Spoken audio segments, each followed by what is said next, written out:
Bali itu masih ada Majapahit, termasuk Manado, Sumatera itu wilayah Majapahit dulu, betul? Wilayah Majapahit itu besar sekali. Nah, mistiknya itu mempengaruhi semua yang ada di Indonesia. Nah, sehingga ada pemujaan pengutusan yang berhubungan dengan Nyai Roro Kidul itu. Nah, Nyai Roro Kidul ini adalah jenderalnya setan yang ada di Indonesia.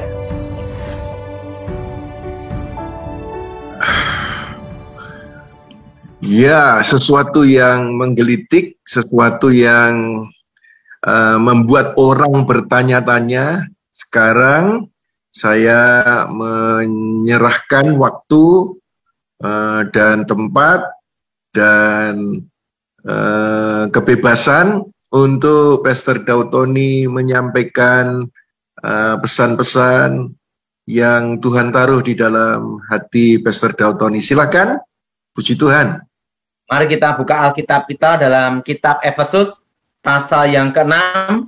Kitab Efesus pasal yang ke-6 ayat 12 sampai dengan 13. Karena perjuangan kita bukanlah melawan darah dan daging, tetapi melawan pemerintah-pemerintah, melawan penguasa-penguasa, melawan penghulu dunia gelap ini, melawan roh jahat di udara. Sebab itu, ambillah seluruh perlengkapan senjata Elohim, supaya kamu dapat mengadakan perlawanan pada hari yang jahat itu, dan tetap berdiri sudah kamu menyelesaikan segala sesuatu. Nah, Alkitab berkata tentang melawan pemerintah-pemerintah, melawan penguasa-penguasa. Artinya ini berhubungan dengan roh teritorial. Nah, sebelum saya bertobat, itu roh itu ada berapa tingkatan. Nah, setelah saya bertobat, saya betul-betul paham dan mengerti. Yang pertama yaitu pucuk pimpinan tertinggi dalam dunia setan itu adalah Lucifer. Itu disebut namanya iblis. Nah, rajanya para setan. Nah, di bawahnya yaitu adalah penguasa. Nah, penguasa ini adalah setingkat namanya jenderal. Nah, setiap negara itu ada jenderal-jenderal setan. Dan mereka punya namanya teritorial masing-masing. Punya teritorial masing-masing. Nah, makanya ilmu kuasa gelap yang ada, ilmu kebal misalnya di Indonesia, di bawah Amerika, kekuatannya langsung tinggal 5%. Karena untuk pindah ke Amerika, perlu surat mutasi izin pindah. Gitu loh. Jadi kekuatannya berkurang. Nah, itu tingkat yang namanya adalah penguasa, itu adalah jenderal. Nah, jenderal ini setiap negara itu ada jenderal setannya satu.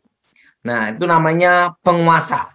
Nah, setelah itu ada yang namanya penghulu. Nah, penghulu ini adalah setingkat namanya setan yang menguasai satu pulau.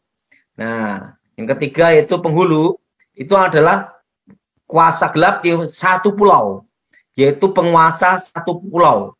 Jadi ada jenderal itu untuk satu negara, namanya penguasa. Setelah itu penghulu, itu setingkat seperti kayak gubernur lah gitu, untuk menguasai satu provinsi atau satu pulau.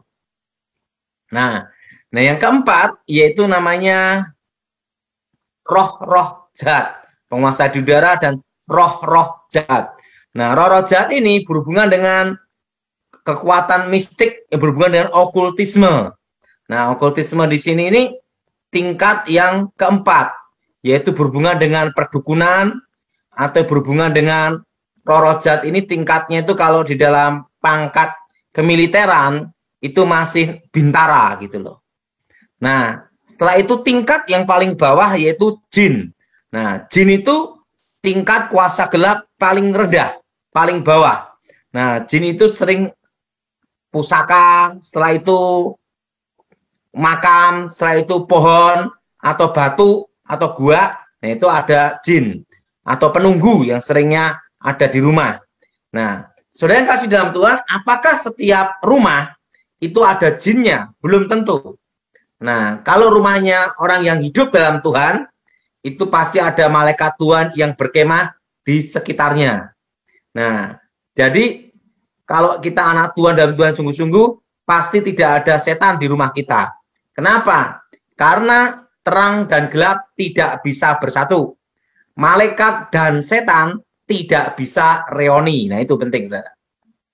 Nah, perlu saudara tahu bahwa semua unsur kegelapan, kekuatan mistik, nah itu bekerja sesuai dengan namanya budaya, mitos, kultur, kepercayaan setempat. Makanya jarang ada penampakan setan asli. Setan asli wujudnya sampai detik ini tetap malaikat, namanya malaikat kegelapan. Tetapi dalam penampakannya itu menggunakan sisi ketakutan, legenda, mitos, budaya, kepercayaan setempat. Nah, jadi makanya kalau ada kepercayaan roh Gajah Mada, nah nanti setan menampakkan diri nanti penguasa satu pulau Gajah Mada gitu. Kenapa? Karena dalam wujud aslinya setan itu jarang menyatakan dirinya wujud asli, tetapi selalu menyamar dan menggunakan energi negatif di dalam diri manusia untuk diubah menjadi penglihatan, kekuatan menyerang, atau benteng pertahanan. Nah, perlu sudah tahu bahwa semua unsur-unsur yang berhubungan dengan kuasa gelap, itu selalu mengikuti budaya, kepercayaan, mitos setempat. Jadi perlu sudah paham bahwa setan jarang menyatakan wujud aslinya. Nah, wujud asli setan sampai detik ini adalah malaikat kegelapan. Jadi jin itu adalah tingkat roh jahat, tingkat setan yang kedudukannya paling bawah. Nah, saudara yang kasih dalam Tuhan, jadi itu antar pangkatnya. Nah, bagaimana supaya kita tidak terkena ilmu hitam? Nah, saudara, semua ilmu hitam itu bekerja, itu selalu kekuatan roh itu berhubungan dengan alam bawah sadar. Semua komunikasi batin, komunikasi dengan kuasa gelap, itu selalu berhubungan dengan alam bawah sadar, yang sering disebut namanya kekuatan batin. Jadi sebenarnya yang disebut kekuatan batin itu adalah alam bawah sadar. Dan hubungan alam bawah sadar ini yang disebut namanya kontak batin. Makanya kalau zaman dulu, kalau orang bertapa, cari nomor SDSB, nomor buntut, dapat mimpi. Nah, komunikasinya lewat mimpi. Jadi yang disebut wangsit, yang disebut bisikan gaib, itu selalu berhubungan dengan alam bawah sadar. Waktu dia bertapa, mendapat bisikan. Nah, semua kekuatan gelap, kekuatan gaib, nah itu pasti ada kelemahannya. Ya, pertama, kalau saudara tidak meyakini adanya hubungan antara orang mati dan orang hidup, tidak ada komunikasi antar arwah dengan orang hidup, maka orang tersebut tidak bisa terkena ilmu hitam. Karena tidak ada celah untuk masuk namanya sugesti. Nah, apa artinya sugesti? Sugesti adalah suatu keyakinan yang belum tentu benar. Beda dengan iman, iman adalah suatu keyakinan, pengharapan kepada Elohim, kepada Yahweh dengan benar. Ini bedanya sugesti dengan iman. Jadi sugesti itu belum tentu benar. Kalau iman itu pasti benar. Nah ini, itu perbedaannya.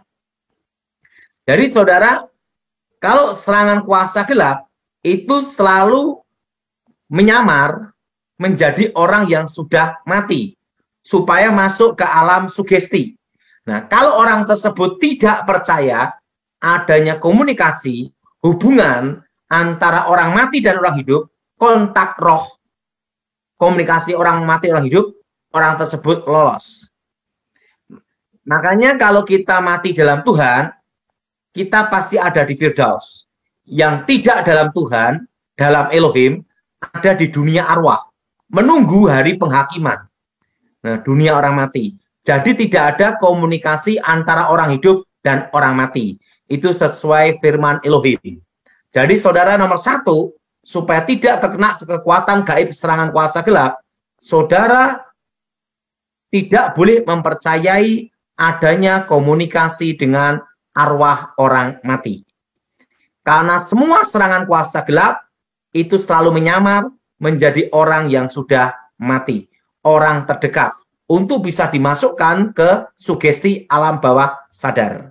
Yang kedua, orang yang takut setan pasti ketemu setan. Nah, semua kekuatan mistik itu akan masuk kalau orang tersebut posisi takut. Makanya orang yang mudah takut sama setan, begitu ada orang kesurupan dia megang, terjadi transfer, sehingga terjadi kerasukan massal. Nah, bagaimana supaya kita tidak kena serangan kuasa gelap, serangan setan? Ingat, Alkitab berkata, roh Elohim di dalam diri kamu lebih besar. Dan ingat, Elohim tidak pernah memberikan roh ketakutan, tapi roh kemerdekaan. Jadi saudara, jangan takut sama setan. Nah, yang ketiga adalah akar pahit, kecewa, dendam. Semua kekuatan mistik, kekuatan roh, itu bisa masuk kalau ada namanya kecewa, dendam, akar pahit. Selama kita tidak ada kecewa, dendam, akar pahit, itu susah untuk diserang kuasa gelap. Nah, firman Elohim, firman Yahweh berkata, kalau engkau mengampuni, maka Bapa Yahweh pun mengampuni. Kalau engkau tidak mengampuni, Bapa Yahweh pun tidak mengampuni. Artinya apa? Pengampunan adalah kunci pemulihan hubungan kita dengan Elohim. Jadi perlu kita tahu bahwa semua serangan kuasa gelap harus ada namanya celah untuk masuk. Sering kita melayani konseling orang yang akar pahit, kecewa, dendam. Begitu dikonseling, didoakan, terjadi manifestasi roh jahat. Nah, itu celah yang ketiga. Ya, yang keempat, orang yang meyakini mitos-mitos, legenda, dan mempercayai hubungan dengan jimat-jimat atau mantra-mantra. Nah, itu justru paling mudah kena serangan setan. Nah, setan ketemu setan, jadilah reoni. Nah, ini saudara.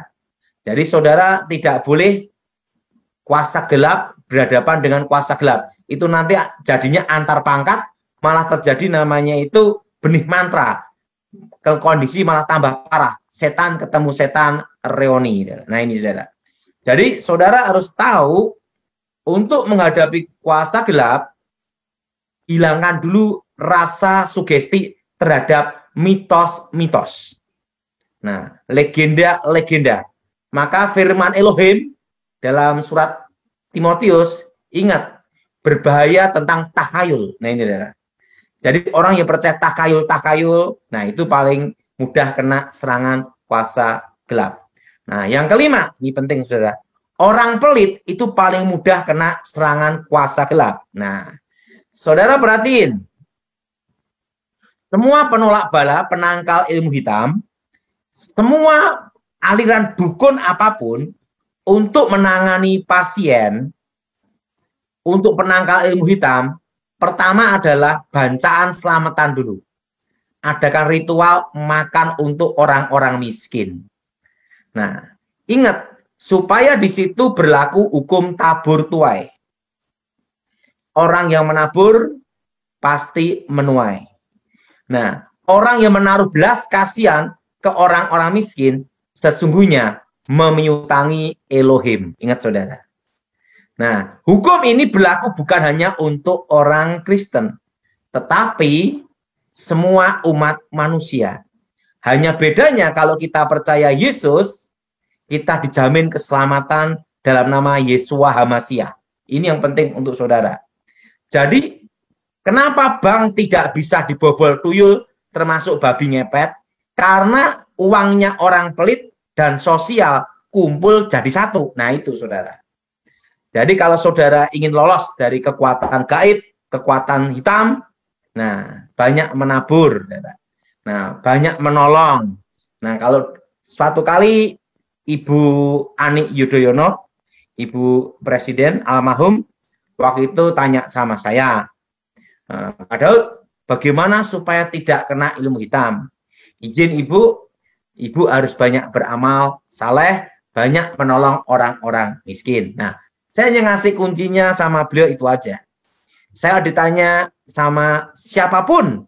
Nah, kalau dia bukan orang Nasrani, bukan orang Kristen, saya jawabnya pasti itu. Nah, dan saudara tahu, orang yang hatinya gembira, suka tertawa, tidak bisa kena ilmu santet. Jadi saudara berbagilah orang yang suka tertawa, tapi jangan ketawa sendiri. Nah itu saudara. Nah itu namanya edian. Nah itu. Nah jadi saudara, itu cara untuk melumpuhkan, mengalahkan, dan namanya teritorial. Jadi makanya saya ajarkan kepada saudara supaya setiap hari berdoa, darah Yesus sucikan tubuh jiwa rohku, darah Yesua Hamasiah sucikan tubuh jiwa rohku, darah Yesus bentengi aku. Nah itu. Oke.